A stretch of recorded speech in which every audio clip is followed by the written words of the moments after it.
Are there any more sheets? Does anybody that wants to speak? Okay. Can I just say, if anyone feels I've mischaracterized what they have said, be sure to correct me, because we're trying to. Yeah, you might say And like other concerned that people- they're expensive, you know, concerned about the expense.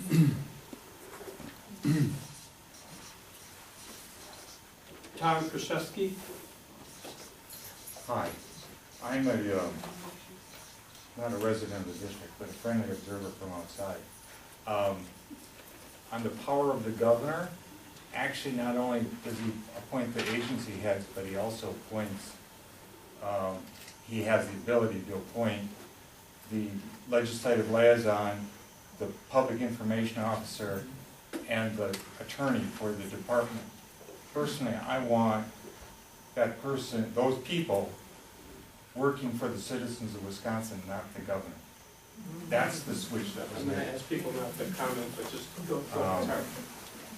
On the issue of recall, all I'll say is $1.80 per person for the state of Wisconsin. That's the cost, $1.80. Anybody doesn't like that, come see me, I'll pay the $2. And you can keep the change. Finally, I am certain that you are learning a tremendous amount with these listening sessions. I think it's fabulous. I hope that you will report to the citizens of the district through the news media when you're finished, and give people a report on the things that you've learned. That's a good idea. Jude Hartwick? Hi, I'm Jude Hartwick. So I'm a teacher here in Fort Atkinson. And one of the things I wanted to talk to you about is education.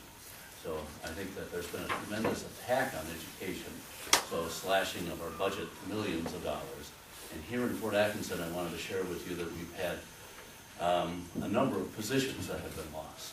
So, and just because of this budget. So, and there was a potential, had a referendum not passed, of having even more.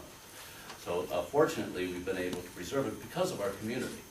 And one of the things I would hope that you, as a senator, would do would be to preserve our education and also to allow our local district to empower itself. So by controlling this budget, so and not have this outside control, and allow our local district to work with its teachers and its other unions in order to collaborate together. In addition, I wanted to talk about the at-risk education that's come under particular attack with this administration. There was a funding group set up through DPI that allowed funds from the federal government to come through to state government. And that was slashed, so there is no longer any funding going from DPI for at-risk education.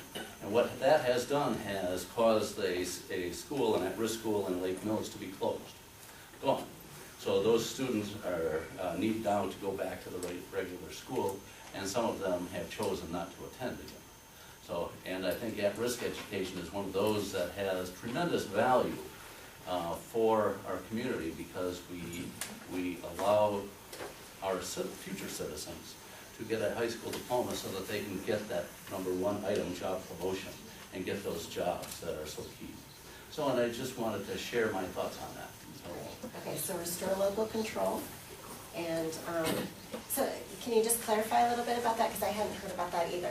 You're saying that federal funding used to come through the federal state? funding used to come through the state, through the DPI, and that funding was cut.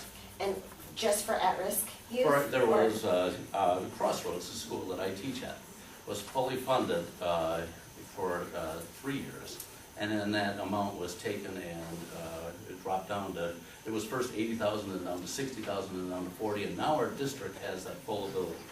And that was a hope, to pilot small programs, to have them start up and to assist the local district in doing it. And that money came from the federal government and then went through to the state government, and the state government then put that through.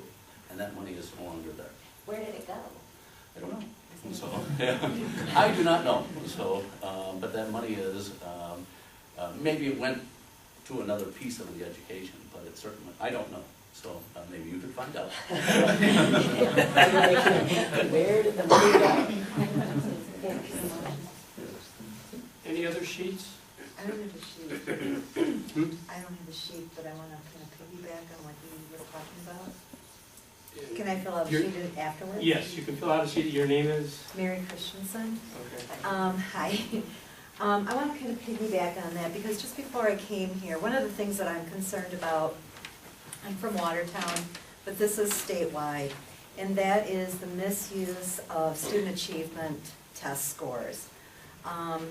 This is a new trend sweeping the nation, and it is due to come to Wisconsin. It's being talked about. Part of it is due to merit pay, and part of it doesn't have anything to do with merit pay, as in the case of the teacher that I talked with tonight just before I came here. They're using WKCE scores to evaluate teachers. That test was never designed to evaluate teachers, but this is all going as part of the value-added assessment, value-added metric, and I'm very concerned. You want to So stop I'm me? wondering what it is that I'm folks telling, would like, because yeah, this is sure. new legislation will be coming down the pike, Okay. hopefully when Lori gets to be the senator. And I'm hoping that we won't lose too many good teachers because of things like you were talking about, the special education vouchers that I talked about at the Lake Mills listening session, and now using test scores to evaluate teachers where it was never meant to evaluate teachers. In fact, there's no correlation between teacher effectiveness and student achievement using these test scores. It has a correlation of 0.58, no correlation. Yeah, both my parents are retired public school teachers, and they've retired within the last 5 years. And as they were kind of nearing the end of their careers, they were just saying they're so glad because this standardized testing was coming up. And my mom taught second graders, and she said, you know, some second graders would come in reading at a 4th or 5th grade level. Others would come in who didn't know their letters yet. And she would just say, you know, how can a standardized test that's meant for every kid to take, how can she be judged as a bad teacher if, you know, that kid still doesn't know their letters? That's not a sign that she's a bad teacher. That's just a sign that that kid is really struggling with some basic concepts. So, yeah, I mean, I'm not sure where the standardized testing thing came from, but it is kind really of concerning. It's a movement that's going across the nation. I think it's an agenda against public education. In New York, they published 18, they ranked. I'm gonna kind of rein you in so we can. I'm going to finish this though. I'm sorry, because I don't want this to happen to our state, and I hear the murmurings, and Lori, I'm hoping you can do something about it. Because in New York, they use these scores for what they weren't meant to. They rank ordered 18,000 teachers and published them. So imagine the chaos that, you know, when you are down here, who knows where along the way in that child's education something was missed that would cause a student, or maybe they have a learning disability, whatever. I don't want that to happen to our teachers here. I don't want that to happen to our education system here. We have a great education here in Wisconsin. Sorry. I just wanted to I'll rein de-emphasize- myself now. Yeah, de-emphasize standardized I'm passionate testing. about it. So, like, I could summarize that by saying, like, de-emphasize standardized testing. Right, it's the local control. Whoever mentioned local control, yes, that's why we have administrators and different ways to assess teachers. Leslie Lemuro? Hi, I'm Leslie Lemuro, City Council person in Fort Atkinson, and I also work at the University of Wisconsin-Whitewater as the Young Auditorium marketing director. One of the things that has happened with this administration and is really saddening to me is that the Wisconsin Arts Board was disbanded. It has become a department in the tourism department, which they were oftentimes working together, and they had a very good relationship. But tourism and the arts are two different animals. They are now just a department under their budget has been cut to nothing pretty much. It's been just folded into the tourism department. I would like to see that reinstated. I would like to see them as their own board, because they have their own agenda, they have their own way of doing things. It's a really important part of everyone's lives to have the arts in it. To grow up with music, dance, theater, all those things is part of your life. And I think it's important and to make people whole human beings. And I would like to see that come back. Thank you. Laura Rogers? Hi, I'm Laura Rogers. I apologize for just walking in, so if I'm repeating something somebody else has said, I heard a little bit about one of my concerns as I was walking in, and that is, I'm really concerned about this conversation I keep hearing about we need to fire bad teachers, because I've never heard of a metric that will show me that applies to all teachers equally.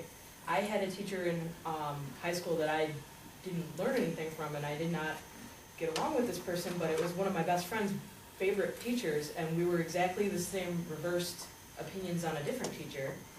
I spent most of Sunday talking with a teacher that I think wasn't able to come to this event, and didn't feel comfortable speaking publicly about how she feels as a teacher with handbook changes being made and sent to her every other week, and just, she spoke really passionately about a lot of the things she would like to do with her students, a lot of the hands-on experiences she would like to give them.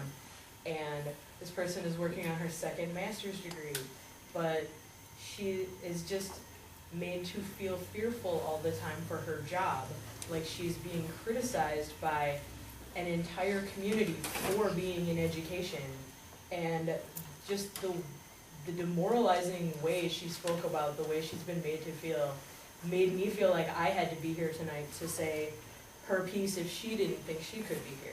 So I just wanted to bring that to the table, because she was telling me about some of the things in this handbook and asked like what other professional would want to work under these circumstances, but I will, because I'm there for my kids, like the kids in her class. And Are there ways that you think that the legislature can address those kinds of issues? well, I think to really have an involved listening session with parents and teachers where everybody feels involved, and it's not something handed down to teachers as part of a handbook where they're put in a situation where they feel like they're just asking for our input so they can say they asked for our input and they're not really interested in what we have to say. I think that might be a step in the right direction if this could really be something that we work together on to create policy with the input of educators because they are professionals in their field, rather than something handed down to educators saying, this is what you need to do, and if you don't do it, well, you'll lose your job. So are the teachers' handbooks, were they another thing like the corrections officers, the handbooks were just thrown out the window then? And so now they're changing all the time? She And spoke of a template that was purchased, and like each individual district gets to make minor adjustments to this big template, but it's just sounds really over the top. Like, if we suspected a student has called you on your private phone, we can confiscate your phone. Like, weird stuff. And I've meant to look it up because she said it's public and any citizen could read it. But what version of it has been settled on has not, but it's not a finished document, but it's being sent out to teachers to kind of review and compare to an existing contract.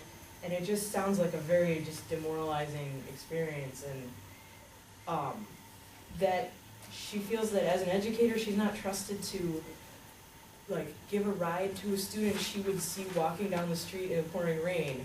But she's like, if I was a mom in the community, if I was a member of the student's church, if I was any of these other citizens, I'd be perfectly free to do that without fearing of losing my job. But because I'm a teacher and I work with kids all the time, people automatically assume I have malintentions. And I was like, that's horrible.